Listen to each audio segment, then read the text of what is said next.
오늘 본문의 말씀을 통하여 신앙의 달인이라는 말씀의 제목으로 함께 은혜를 나누고자 합니다. 여러분 혹시 달인이라는 말을 들어보셨나요? 우리에게는 굉장히 익숙한 단어죠.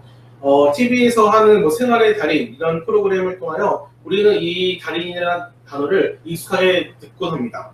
이 달인이라는 사전의 의미는 다음과 같은데요. 널리 사물의 이치와 도리에 정통한 사람이나 특정 분야에 통달하여 다른 사람과 달리 남달리 뛰어난 역량을 가진 사람이라는 뜻입니다. 사전에서 잘 설명하고 있듯이 달인이라는 것은 어떤 분야, 특정 분야에 있어서 다른 사람들과 비교해서 보다 더 뛰어나고 보다 더 많은 것을 할 수 있는 특별한 사람을 일으킵니다. 우리가 이렇게 달인이라고 한다면 굉장히 큰 일을 하는 사람, 혹은 굉장히 많은 것을 배우고 많은 것을 알고 있어서 우리와는 조금 동떨어진 사람이라고 생각하기 쉽습니다. 그런데 이 생활의 달인이라는 프로그램은 그와 반대로 우리 생활 가까이에서 있는 그 달인들을 소개하고 알려주는 프로그램이죠. 여러분들에게 있어서 달인이라는 그 단어를 들었을 때 가장 먼저 누가 떠오르시나요? 여러분들 주변에 혹은 내 가까이 지인에 있는 지인이 아니더라도 혹시나 달인이라고 하면 떠오르는 누군가가 있습니까? 저는 요리 연구가 백종원 씨가 떠오르더라고요. 이 백종원 씨는 스스로를 요리사라고 말하지 않고 스스로를 요리 연구가라고 이렇게 음식 연구가라고 자기를 소개합니다. 음식을 너무 좋아하는 나머지 다양한 레시피와 다양한 메뉴를 개발하였고 그것을 사업을 함을 통해서 크게 성공한 사람이시죠. 그런데 이 백종원 씨가 요즘 하고 있는 프로그램 중에 골목 식당이라는 프로그램이 있어요. 장사가 잘 되지 않는 그 식당에 찾아가서 그가 갖고 있는 그 노하우, 그다음에 그 일반 식당이 갖고 있는 문제점을 해결할 수 있는 솔루션을 제시해 줌으로 인해서 그 식당을 변해가는 그런 프로그램인데요. 많은 식당들이 이 백종원 씨의 솔루션을 듣고 적용해서 실제적으로 장사가 되지 않았던 그 식당이 문제성실을 이루게 하는 그런 많은 식당들이 변하기도 했습니다. 그런데 이 프로그램을 보면 굉장히 재미있는 부분이 나와요. 메뉴도 다르고요, 지역도 다르고요, 음식을 만드는 사람도 다르는데 그들의 문제점은요 거의 비슷해요. 열에 한 9가지 그 식당 중에 9개의 식당에서는요 그들이 갖고 있는 문제점이 비슷합니다. 무슨 문제점이냐면 바로 그 식당에 맛이 없다는 거예요. 어찌 보면 이 당연한 건데요. 맛이 없다 보니까 식당이 장사가 되지 않고 그러다 보니까 이 식당의 주인들은 맛을 개선하려 하지 않고 홍보를 더 하거나 혹은 가게 인테리어를 바꿈으로 인해서 그 문제점을 해결하려고 계속해서 하다가 실패하니까 이 백종원 씨를 찾은 거죠. 그런데 이 백종원 씨는 늘 이렇게 말해요. 기본에 충실해야 한다. 식당은 맛이 있어야 된다. 맛이 있은 다음에 인테리어를 바꾸든지 맛이 있은 다음에 홍보 전략을 바꾸든지 해서 극복을 해야지 맛은 그대로 두고 다른 방법으로 식당의 문제를 해결하려 한다면 오히려 잠깐은 해결할 수 있지만 본질적인 문제의 근원은 해결되지 않는다는 거예요. 그래서 늘 하는 말이 기본에 충실해야 하고 기본이 되어 있지 않는 식당에 가서는 가장 크게 화를 내더라고요. 역시 우리의 삶에 있어서 기본이 가장 중요한 것 같아요. 그렇다면 우리 신앙인들, 그리스도인들은 어떤 기본기를 갖춰야 할까요? 그래서 우리는 어떻게 해야지 신앙의 달인이 될 수 있을까요? 사실 우리는 신앙의 달인이 되어야 합니다. 백종원 씨를 찾아가서 식당의 문제 혹은 음식에 대한 문제를 물어봤을 때 그가 척척척 대답했듯이 어떤 누군가가 예수님에 대해서 궁금하고 신앙에 대해서 궁금하고 믿음에 대해서 궁금해할 때 우리에게 찾아와 그것을 질문할 때 우리는 신앙의 달인으로서 척척척 대답할 줄 알아야 해요. 왜냐하면 예수님께서 우리가 그렇게 되기를 원하셨기 때문이죠. 예수님은 우리를 증인으로 부르셨습니다. 증인은 어떤 사람입니까? 직접 보고, 직접 듣고, 직접 경험한 사람을 말해요. 다른 누군가를 통해서 들은 그것을 이야기하는 사람이 아니라 내가 직접 보고, 듣고, 체험한 것을 이야기하는 사람이 바로 증인입니다. 그래서 그 증인의 그 특징은 자신이 보고 듣고 경험한 것을 생생하게 전해줄 줄 아는 사람들이에요.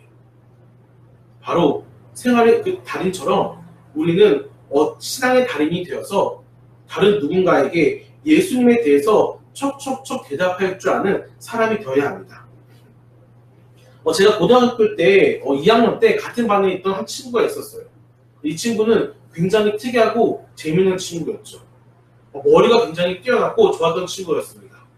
그런데 교회는 다니지 않고 예수님을 믿지 않았어요. 그런데 특이하게도 이 친구는요, 성경 창세기부터 요한계시록까지 한 번 다 읽은 친구예요.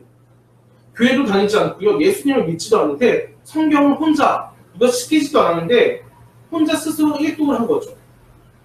커피와 교회가 2018년도에도 성경 일독을 위해서 열심히 달려가고 있는데 성경 일독하는 것이 쉽지가 않습니다. 예수님을 믿고 교회 다니는 사람들조차도 1년에 일독하는 것은 어려워요. 그런데 이 친구는요, 제 친구는요, 성경 일독을 한 거예요. 제가 물어봤어요. 왜 성경을 읽었냐? 했더니 제가 다녔던 학교가 미션 스쿨이다 보니까 일주일에 한 번 예배도 드리고 일주일에 한 번 성경 공부도 했거든요. 이 정규 과목에 있었어요. 그것을 통해서 자신이 궁금했다는 거예요. 도대체 기독교는 어떤 종교이고 어떤 가르침이 있는지 궁금해서 1학년 때 성경을 일독을 딱 했다는 거죠.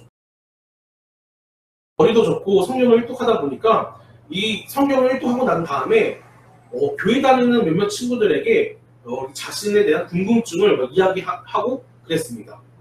그런데 실제적으로는 궁금한 것을 해결하기 위해서 물어본 것이 아니라 그 친구들을 공격하기 위해서 질문을 했어요.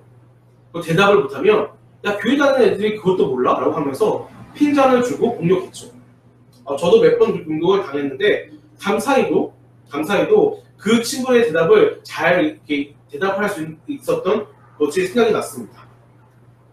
우리가 이렇게 다른 누군가 믿지 않는 사람들이 우리에게 예수님에 대해서 신앙에 대해서 질문을 하고 궁금증을 가졌을 때 우리는 대답할 수 있어야 합니다. 그렇게 되려면 우리가 신앙의 달인이 되려면 어떻게 해야 할까요?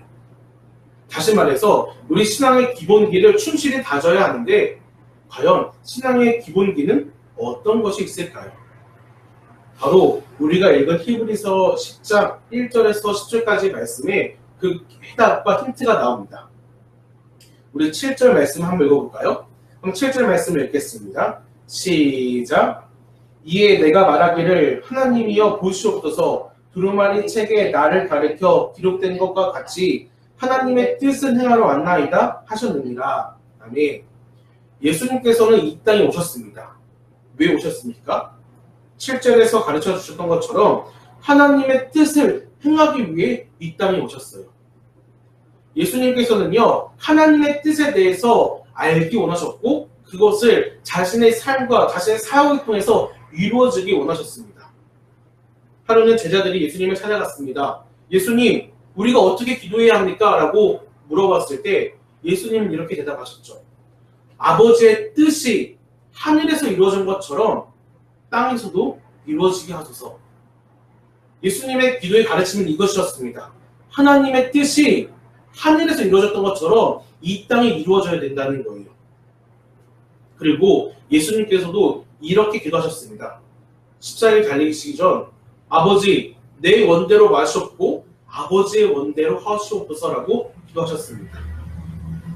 여러분, 하나님은 우리 인생을 통해서 우리 삶을 통해서 계획하신 뜻이 있습니다. 우리는 이 뜻을 알아야 하고 분별해야 하고 또 우리 삶을 통해서 그 뜻이 이루어질 수 있도록 노력해야 합니다. 우리가 기도해야 하는 이유가 무엇입니까? 내 필요를 채우기 위해서 혹은 내 욕심을 채우기 위해서가 아니라 예수님이 그러셨던 것처럼 하나님의 뜻을 알기 위해서 그리고 내 삶에 그 뜻이 이루어지기 위해서 기도해야 합니다. 우리가 말씀 읽는 이유가 무엇입니까? 우리가 말씀을 읽어야 될 이유가 에베소서 5장 17절에 이렇게 기록되어 있습니다. 그러므로 어리석은 자가 되지 말고 오직 주의 뜻이 무엇인가 이해하라 라고 기록되어 있습니다. 우리가 성경을 읽는 이유는요, 성경의 지식을 많이 알기 위해서가 아닙니다. 다른 누군가를 공격하고요, 다른 누군가에게 질문했을 때 답을 못하는 그런 핀잔을 주기 위해서가 아니라 하나님이 나를 향하신 뜻이 무엇인지 알고 이해하기 위해서 성경을 읽어야 합니다. 이렇게 우리는 우리를 향한 하나님의 뜻을 알고 분별하고 또 그것을 우리 삶 가운데 나타나기 위해서 열심히 노력해야 합니다. 그것이 바로 신앙의 기본이요 우리가 추구해야 할 삶의 목표인 것입니다. 여러분들은 여러분들의 삶을 통하여 하나님의 뜻하심이 무엇인지 알고 계십니까? 아직 그것을 구분하지 못하시고 분별하지 못하셨다면 더 열심히 기도하고 더 열심히 말씀을 묵상함으로 우리를 향한 하나님의 뜻은 무엇인지 알아야 합니다. 또한 그것을 안 다음에는 그 뜻이 우리 삶 가운데 나타날 수 있도록 부단히 노력해야 합니다. 그래서 우리는 신앙의 달인이 되어야 하고 누군가가 예수님에 대해서 믿음과 신앙에 대해서 궁금해할 때 우리의 삶을 통하여 그들에게 대답해 줄 수 있어야 합니다. 사랑하는 성도 여러분, 신앙의 달인이 되시길 바랍니다. 그래서 하나님의 뜻이 우리 삶에 일어나고 나타낼 수 있는 그런 귀한 삶을 사시는 저와 여러분 되기를 간절히 바랍니다.